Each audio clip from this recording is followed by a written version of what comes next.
Բարև ձեզ հարգելի հայրենակիցներ, ես հիմա մեկնում եմ դեպի Կալինինգրադ, հերթական մեր եկեղեցու հետ կապված մեր հավաքն է, որտեղ մենք ամբողջ Ռուսաստանում մեկ խոսք ենք տվել հավաքական լինենք ամբողջ Ռուսաստանի քաղաքներում, տեսնեք թե որ ամբողջ մեր համայնքը ոնց է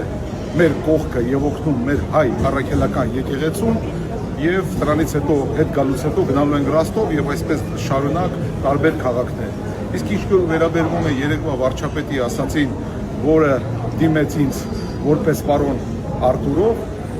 հասկացա թե նա խեղկատակ է, որովհետեւ նա չի հասկանում, որ ես հայտ չեմ ներկայացրել, որ գան ինձ ընտրել։ Երբ որ ես հայտ կներկայացնեմ, որ գան ինձ ընտրել, դու կտենաս թե ինձ են ընտրելու, թե քեզ են ընտրելու։ Բայց ես 4 տարի առաջ խոսք եմ տվել, չէ՞, քաղաքականության մեջ չմտնելու։ Դու հասկացար, որ դու խեղկատակ ես։ Դու ուղակի այս երկիրը տալ, դու կաթոլից կախված մարդիկ եք,